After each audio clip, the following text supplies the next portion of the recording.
Olá, boa noite. Bom, irmãos, hoje nós estamos aqui para estudar mais uma lição da nossa escola bíblica, que é o tema Trabalhar e Vigiar. É a lição 10, tá certo?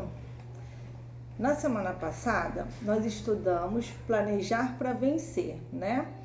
E a gente pôde ver, né, entender e aprender que para a gente avançar na reconstrução, nos nossos objetivos, aquilo que a gente tem como meta, como objetivo, a gente precisa planejar, né?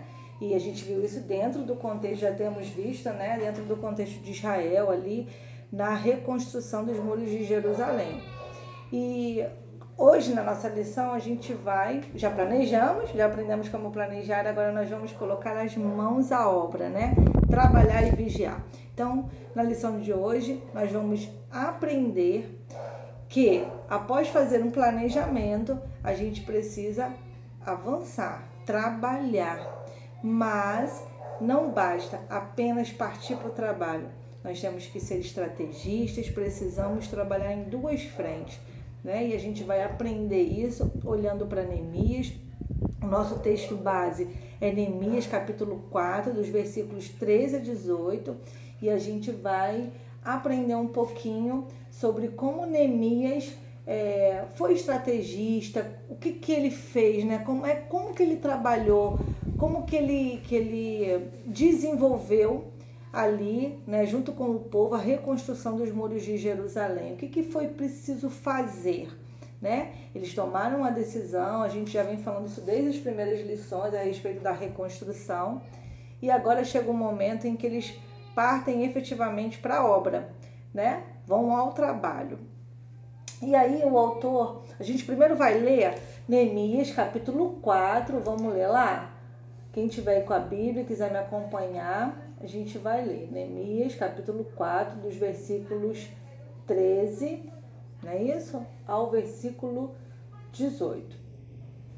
Então Neemias diz assim, olha: então pus guardas nos lugares baixos, por detrás do muro e nos altos, e pus ao povo pelas suas famílias, com as suas espadas, com as suas lanças e com os seus arcos.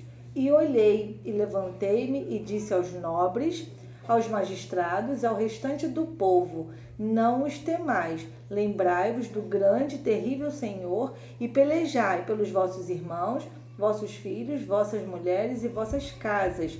E sucedeu que, ouvindo os nossos inimigos, que já o sabíamos, e que Deus tinha dissipado o conselho deles, todos voltamos ao muro, cada um à sua obra.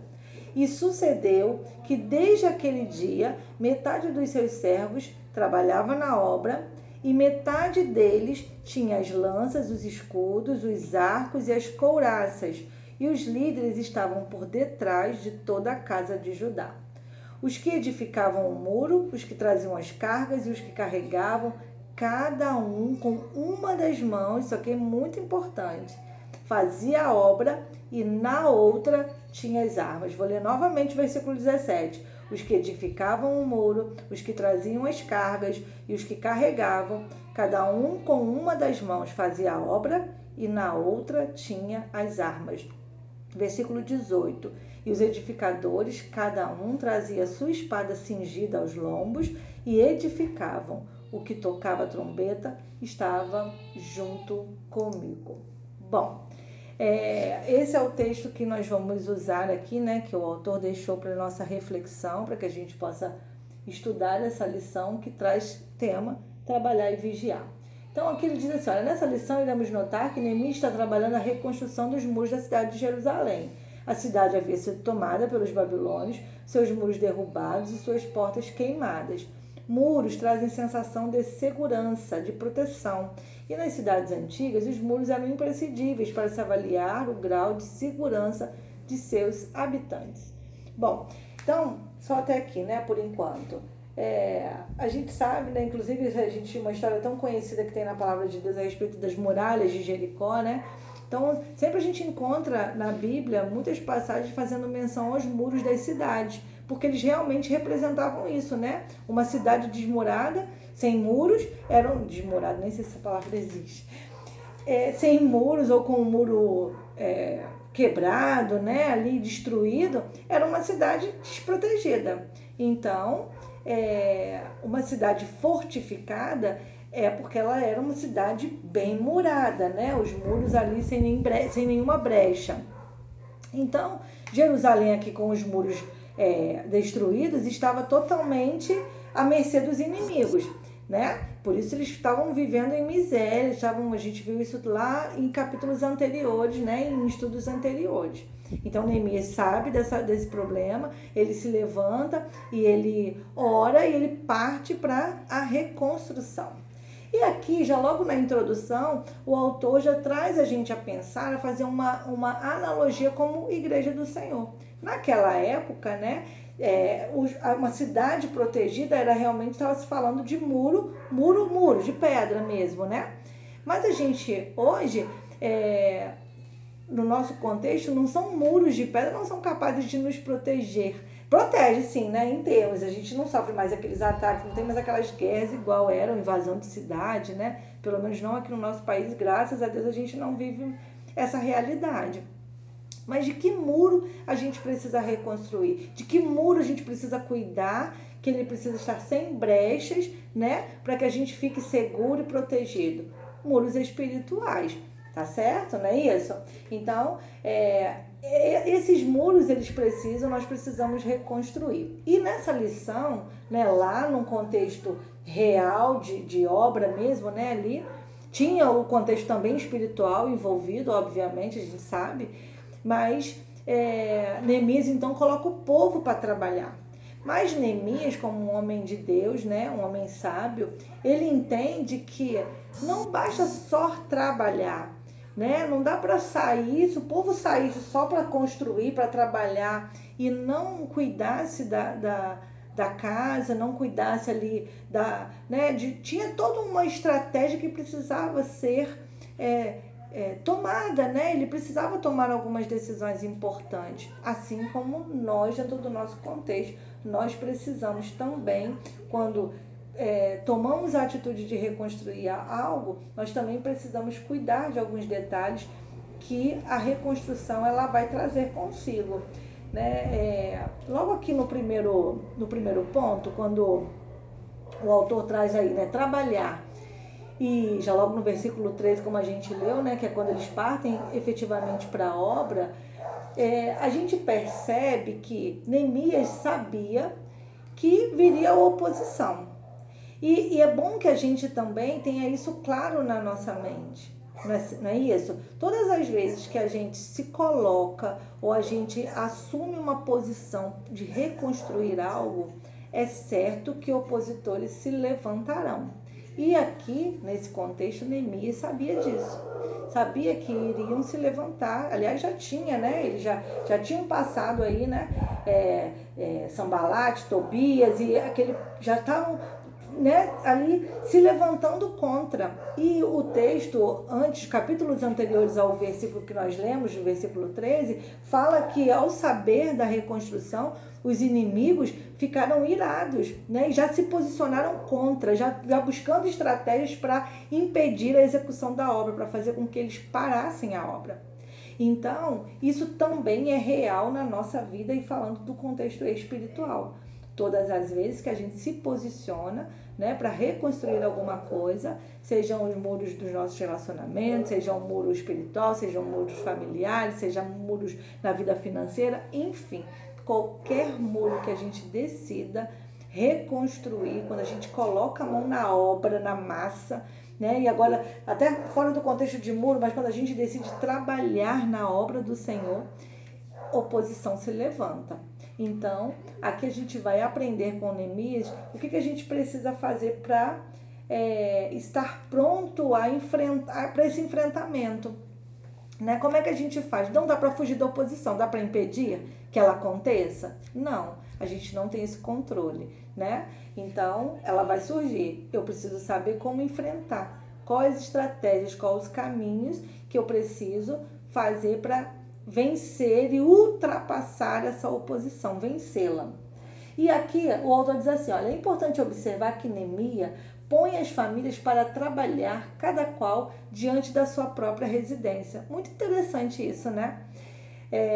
Quando ele faz o quê? Ele pega cada família e fala, você vai reconstruir parte do muro, mas de frente para sua casa. Por quê? Porque enquanto você trabalha, você também vigia a sua casa. Neemias sabe que os inimigos, eles também são estrategistas. Eles também vão ficar procurando as brechas para ele poder atacar. Então, eles poderiam ir diretamente ao local da obra, mas se eles não tivessem êxito, eles poderiam procurar outros lugares e outras coisas para eles atacarem. E a família, que é a casa, né? Ali no contexto casa, família, Neemias sabia que seria um alvo já para a oposição. Não é diferente nos dias de hoje. A gente está vivendo um contexto mundial, né? Uma sociedade que tem como alvo, né? Hoje tudo que está sendo posto aí na mídia, enfim, tudo que a gente está enfrentando tem um alvo de destruição. Qual é esse alvo? É a nossa casa, é a nossa família, né? É importante aqui a gente até fazer um paralelo, porque muitas das vezes a gente se envolve tanto com a obra do Senhor, e é necessário mesmo se envolver, a obra é grandiosa. E isso já tem que trazer para nós a ideia do seguinte, se é uma obra grandiosa, se a obra tem como objetivo glorificar a Deus, eu preciso resguardar ou guardar a minha família. Como que eu faço isso? Eu preciso ter um olhar espiritual panorâmico.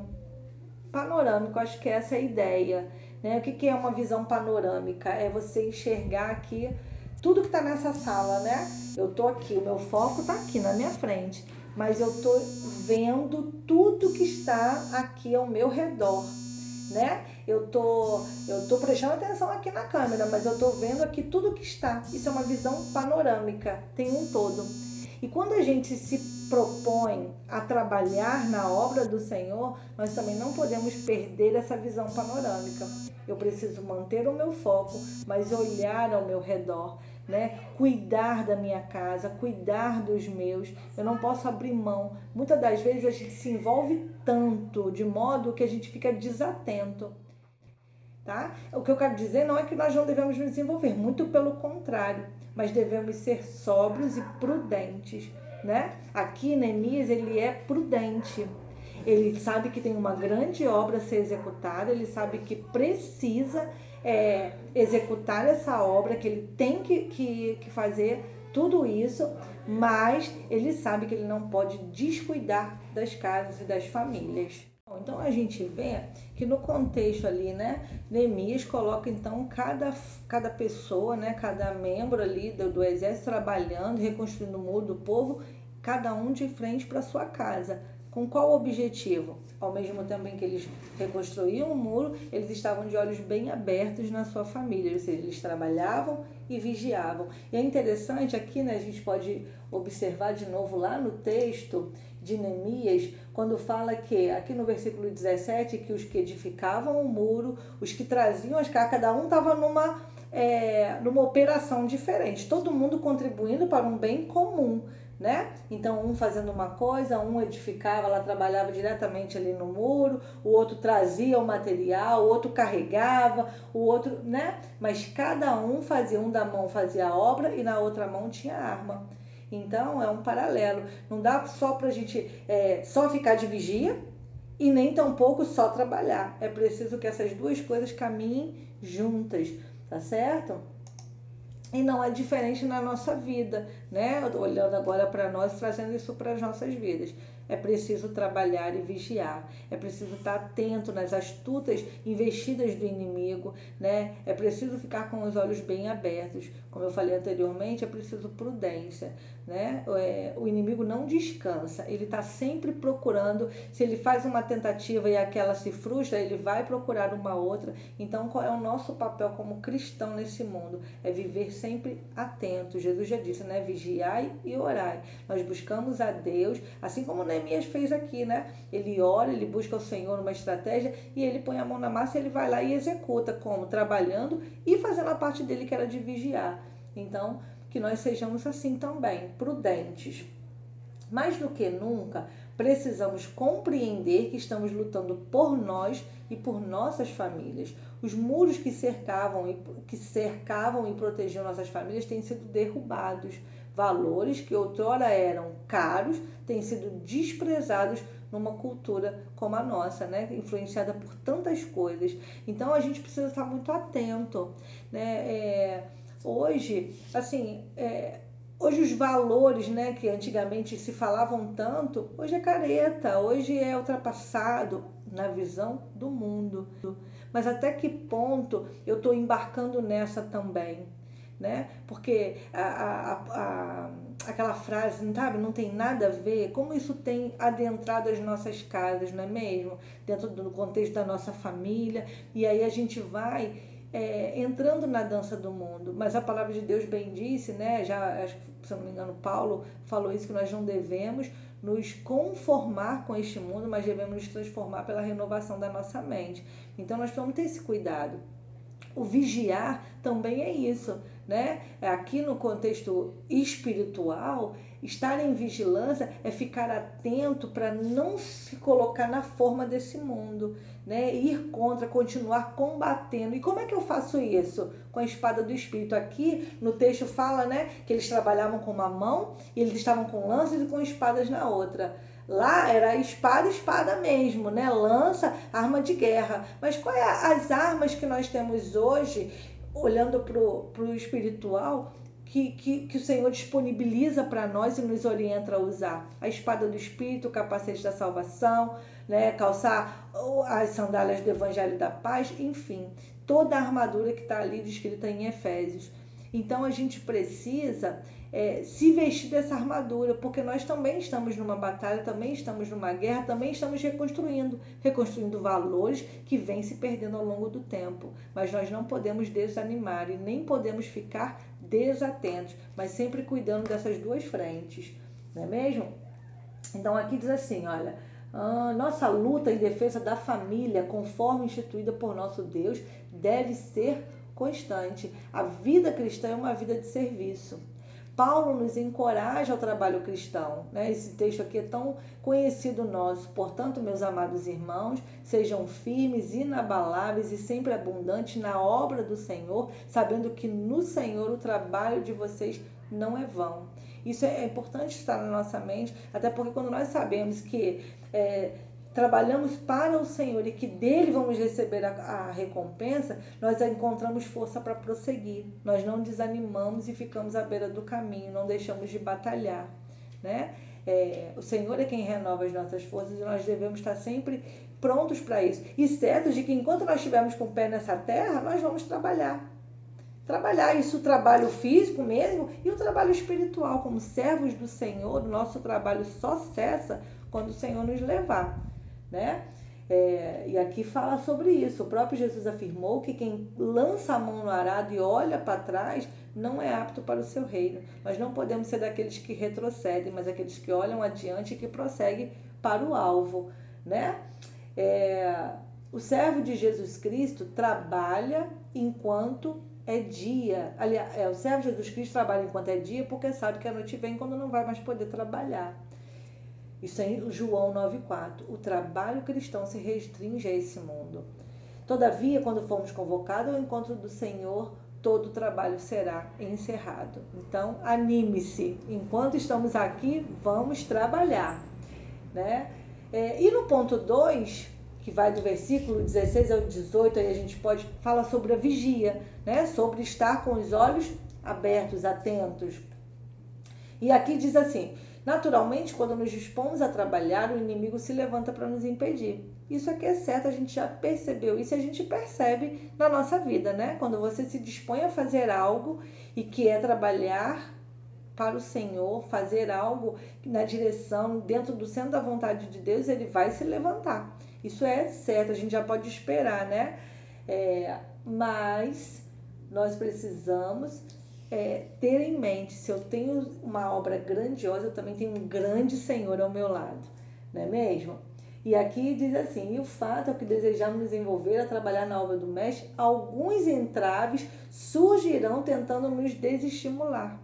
Então, como é que eu me blindo disso? Já tendo a consciência de que se eu estou desenvolvendo uma obra grande, porque qualquer coisa que eu faça que vá glorificar o nome do meu Senhor é algo grandioso. Neemias sabia disso quando ele falou lá, né? Quando ele respondeu, lá em capítulos anteriores a gente vai ver isso, né?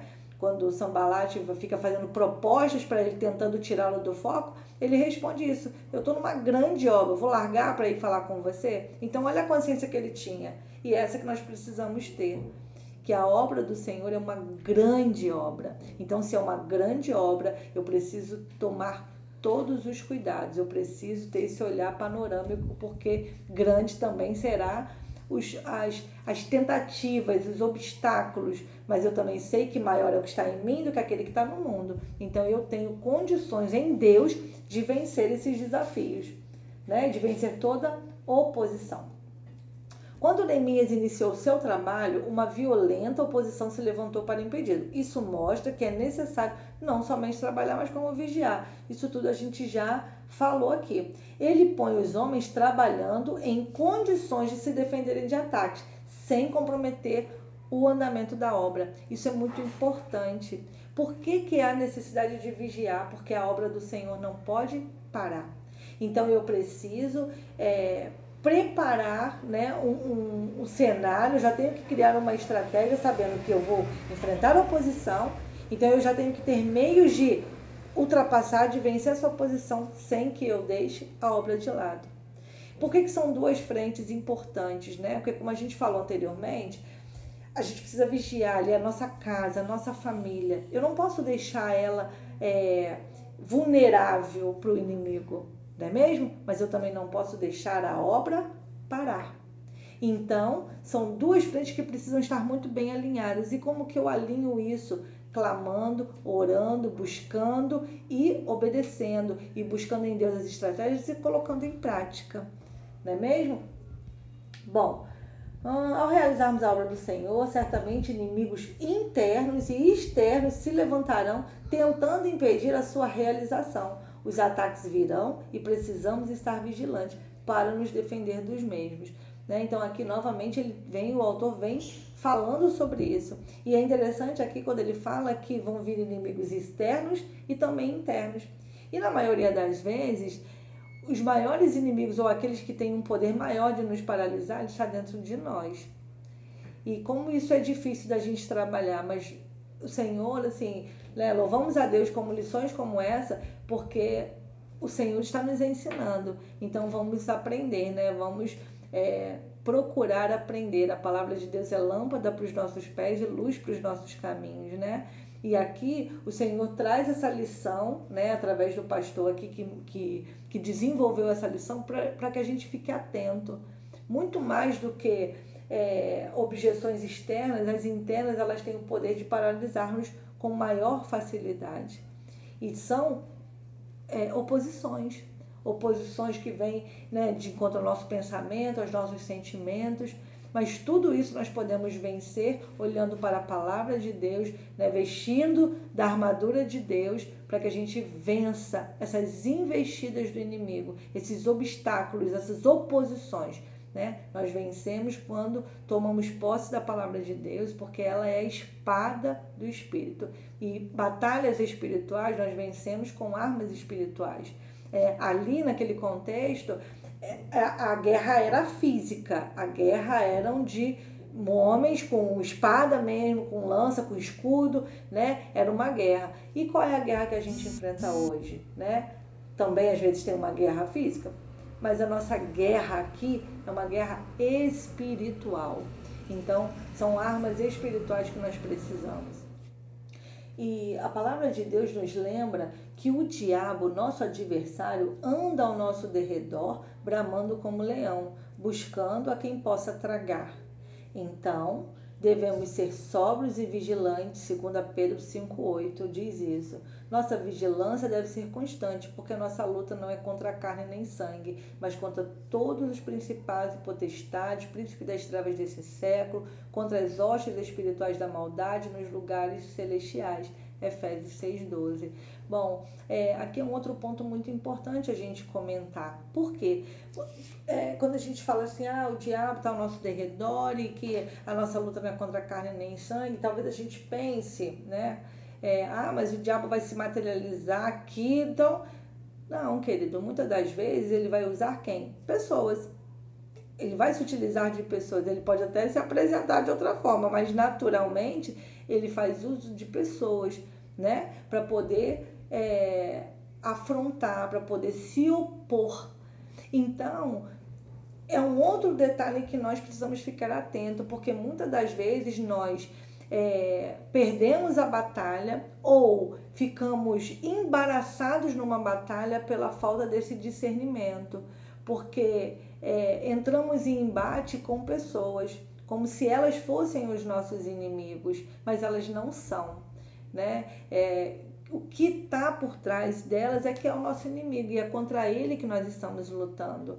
Aqui naquele contexto, né, o inimigo ali era Sanbalat e Tobias, mas eles também estavam ali também tinha um contexto todo espiritual, a gente sabe, né, dos muros de Jerusalém, enfim, da cidade santa, então também tinha um contexto religioso e espiritual envolvido, e aqueles homens estavam se opondo, né, ali dentro de uma cultura, dentro de um contexto, enfim, mas a gente agora está trazendo aqui para os nossos dias e às vezes a gente entra nesses embates desnecessários e a gente se perde e muitas das vezes paralisamos a obra olhando para as pessoas, os nossos inimigos, que a gente acha que são inimigos, né? E que muitas das vezes nos impede. Quantas e quantas vezes, por exemplo, a gente para de fazer algo, né? Ou ouve alguém dizer assim, não, eu não trabalho, eu saí do ministério, eu não trabalho mais naquele ministério por causa de fulano. E aí você abriu mão de uma obra grandiosa, você se deixou vencer pela oposição, não a oposição de fulano ou de ciclano, mas uma oposição que o diabo se levantou ali através de uma pessoa para te paralisar. E quando nós não vigiamos e não buscamos em Deus a sabedoria e o discernimento, a gente cai nessa armadilha. Então, essa lição é muito oportuna e ela vem nos ensinar exatamente isso, né? Que a nossa luta não é contra as pessoas, mas o nosso inimigo não é o irmão, não é aquela pessoa que pega no teu pé, às vezes ela tem um instrumento de Deus para nos afiar, para nos colocar no plumo, para nos fazer nos chegar a Deus, mas elas também podem ser instrumentos usados pelo nosso inimigo para paralisar a obra que é do Senhor. Então, aí a necessidade de nós estarmos vigilantes em todo o tempo, né? E quantas vezes, né, de forma tão triste a gente fala isso, pessoas param pelo meio do caminho porque não discernem essas coisas e aí elas entram nesse embate, né, não percebem e aí não estão atentas e acabam ficando paralisadas e aí o inimigo consegue então o seu objetivo. Mas em nome de Jesus conosco vai ser diferente. Nós estamos aprendendo, né? Nosso mestre nos alertou que devemos vigiar e orar para não entrar em tentação. Pode o espírito estar pronto, mas a carne é fraca. Então, mais uma estratégia, orar. Estamos trabalhando, vigiando e orando, trabalhando e vigiando, né? Precisamos estar sempre nessa constante para que nós possamos prosseguir e sairmos vitoriosos. Nossa vigilância espiritual precisa ser apurada para que o pecado não tenha domínio sobre nós e os anseios dessa vida nos envolvam de tal maneira que nos levem a ficar despercebidos e despreparados contra a vinda do nosso Senhor. Né? Agora aqui o autor já fala até da vinda de Jesus, que é tão real, está tão próxima. Quando a gente fala disso, soa assim, quanto tempo eu escuto falar que a volta de Jesus está próximo, querido, está mais próximo do que nunca. E eu penso assim, né? Jesus volta para mim e para você quando ele me chama nessa terra. Eu posso não ver Jesus voltar sobre as nuvens, esse é o meu desejo, mas pode ser que eu não veja, nem você. Mas ele vai voltar, e o dia que ele me chamar nessa terra, ele vai voltar para mim naquele dia, porque acabou. Né? Então, eu preciso viver a minha vida todos os dias como se fosse o último dia. como se Jesus fosse voltar daqui a alguns minutos. Será que a gente vive dessa forma? Será que a gente pensa, poxa, né, hoje eu vou me levantar, Jesus pode voltar a qualquer momento, então eu vou me preparar. Será que a gente vive como aquelas 10 virgens prudentes, as 5, né, no caso? Ou se a gente vive como as 5 nécias? Então é preciso a gente pensar, né? Estar sempre vigilante, porque nós não sabemos nem o dia e nem a hora que o nosso Senhor vai voltar. Então precisamos estar prontos. Os sinais da vinda de Jesus estão se apresentando, mais claros do que nunca, né, amados? Ele virá, isso é certo. Tão certo como o ar que eu respiro, tão certo como você está me enxergando aí desse lado, e eu estou aqui falando, Jesus virá. Tem até uma canção que diz, né? Jesus virá outra vez aqui. E ele virá mesmo. Precisamos estar preparados para esse encontro, a fim de que ele nos encontre de pé. E aquele que está de pé, cuide-se para que não caia. Então, é uma vida realmente constante de oração, de trabalho e de vigilância. Não há como separar essas coisas, né? Charles Spurgeon, eu não sei se é assim que se pronuncia o nome dele, chamado Príncipe dos Pregadores, disse o seguinte: a verdadeira conversão dá segurança à pessoa, mas não lhe confere o direito de parar de vigiar. Que frase, né? A verdadeira conversão dá segurança à pessoa, mas não lhe confere o direito de parar de vigiar. Quando a gente se converte, né, e tá ali no primeiro amor, a gente acha que, uau, agora, né, tá tudo bem, nada mais me acontece, tô acima de qualquer suspeita, que legal, oba-oba, mas não é assim, né, e às vezes a gente passa por caminhos duros para poder aprender isso, né, que não é assim. Estamos seguros? Sim, na mão do Senhor. Que segurança é essa? A segurança da vida eterna.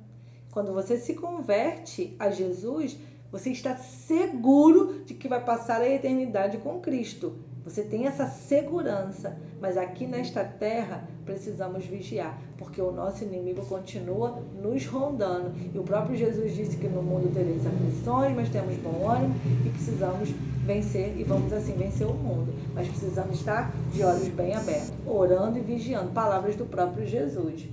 Bom, e a conclusão? A apatia, o esfriamento espiritual tem acometido a igreja.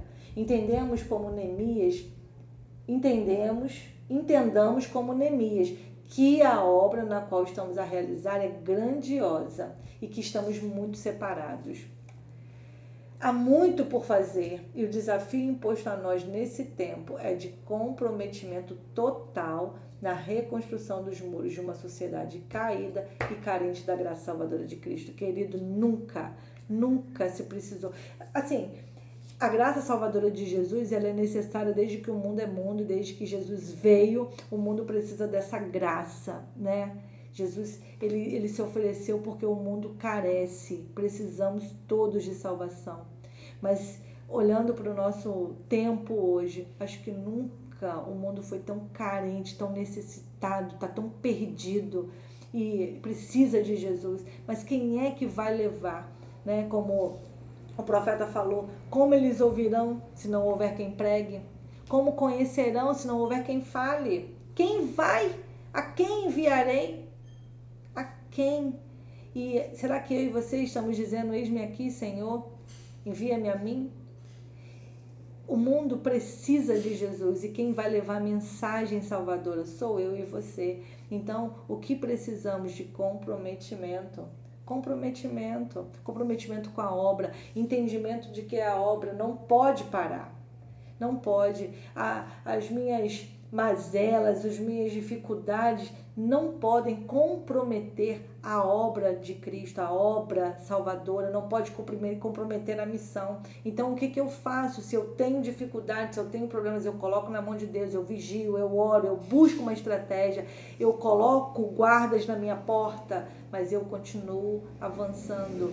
Se for preciso parar um pouquinho para descansar, mas fique ali, fale com alguém que possa te dar cobertura, né?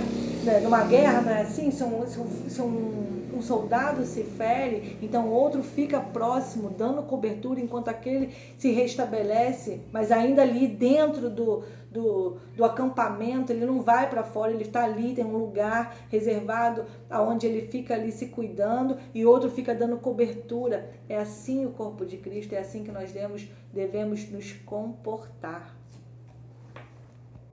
E assim nós devemos nos portar como o corpo de Cristo. Se eu estou enfraquecida, eu vou para o acampamento aqui dentro, é estar junto, é estar unido, né? Não fique distante. Esse é um tempo que, né, do fique em casa, do afastamento, do isolamento, mas não se isole da congregação, não se isole dos irmãos, não se isole. Nós precisamos mais do que nunca estar junto, porque a missão é grande. E a seara é grande, né? Os campos estão brancos, são poucos os trabalhadores, mas esteja entre os poucos que estão trabalhando, né, e se envolvendo nessa missão, mãos à obra.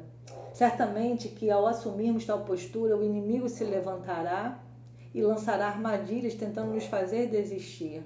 Nossa vigilância precisa ser redobrada para identificarmos tais armadilhas e nos defendermos dela, atacando-as com a única arma de ataque que Deus nos deu, a espada do Espírito, que é a palavra de Deus, que é viva, eficaz, mais penetrante que qualquer espada de 2 gumes, que penetra até a divisão da alma e espírito, de juntas e medulas, e é apta para discernir os pensamentos e intenções do coração. Hebreus 4:12.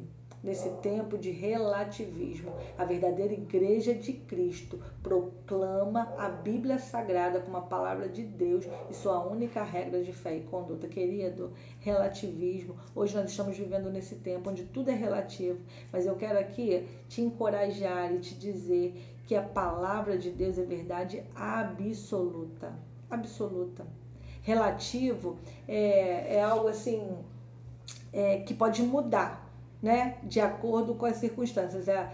Isso aqui é uma verdade, sei lá, estou pensando aqui num exemplo, mas não me vem nada à mente. Mas enfim, né, quando me vier aqui eu falo. Mas verdade absoluta, que não há mudança, aconteça o que acontecer, e ponto. E ponto. Você quer ver uma coisa? Por exemplo, essa caneta aqui é azul, a tinta dela é azul. Se eu escrever ela, mas eu posso dizer assim, olha, essa caneta aqui, se eu escrever no papel, ela escreve azul, mas se eu escrever na madeira, ela pinta amarelo. Então, ela é azul dependendo do local onde eu escreva com ela. Se for no papel, é azul. Se for na madeira, é amarelo. Então, essa é uma verdade relativa. Mas eu posso dizer, essa caneta aqui é azul. Se eu escrever ela no papel, ela escreve azul. Se eu pegar um pedaço de, sei lá, plástico e escrever sobre ela, vai sair azul. Se eu escrever na madeira, é azul. E se eu escrever na pedra, ela vai pintar azul. Sabe o que é isso? Uma verdade absoluta. A palavra de Deus é verdade absoluta. Todo mundo está dizendo que, sei lá, não sei, mas todo mundo diz isso, mas a Bíblia diz aquilo é verdade absoluta, porque está na palavra de Deus. Então, que a gente possa ter isso muito claro na nossa mente. É muito triste hoje a gente ver muitos cristãos relativizando a palavra de Deus. A palavra de Deus diz isso. Mas nessa cultura, no século 21, não, querido, no século 1 dizia assim, no século 21 diz assim. A Bíblia ela é imutável, a verdade de Deus é absoluta. Não perca isso, aconteça o que acontecer. Tenha sua fé firme, olhe sempre para o Senhor e tenha sempre a palavra de Deus como única via de regra de prática. Nós vamos sofrer pressão, o mundo já vem fazendo essa pressão, mas nós não podemos abrir mão daquilo que cremos e da verdade de Deus, da palavra de Deus, que é verdade, a verdade que liberta, a verdade que cura, a verdade que salva, certo? Para pensar em agir, nossa vida de serviço na obra do Senhor tem sido eficiente? Temos utilizado nossos dons e talentos para a glória do Senhor? Como a gente aprendeu? A obra é grandiosa e o objetivo dessa obra é glorificar a Deus. Eu tenho feito uso daquilo que o próprio Deus me deu para glorificá-lo? Temos sido vigilantes quanto aos ataques do mundo, da carne e do diabo? Será que a gente está de olho aberto ou a gente tem se deixado, não estamos tão atentos? Temos sido vigilantes quanto à volta de Cristo? Estou disposto a aceitar o desafio e vigiar na obra do meu Senhor e Salvador Jesus Cristo? Ou eu estou vivendo, deixa a vida me levar no baoba? Queridos, nunca se esqueça, essa história do nada a ver, é muito legal, não tem nada a ver. Fique atento. As coisas, os ataques que mais, as coisas que mais derrubam, né, a gente, que elas não vêm assim, as tentações, as provações, as oposições, normalmente aquelas que mais conseguem derrubar o inimigo, alguém, uma pessoa, enfim, eles geralmente não se apresenta aquela coisa horrorosa. Até porque, se apresentasse assim, a gente logo, opa, tem alguma coisa errada e fugiria. Os maiores ataques, eles vêm de forma muito sutil. Aquilo que realmente consegue destruir a vida de alguém acontece nas pequenas coisas, no nada a ver, na sutileza. Porque essas coisas realmente conseguem, às vezes, se a gente não estiver muito atento, a gente cai. Então, vamos vigiar. É tempo de orar, é tempo de vigiar, é tempo de abrir bem os nossos olhos espirituais e os nossos ouvidos. Amém? Até a próxima lição, que Deus nos abençoe e que sejamos soldados sempre atentos e vigilantes.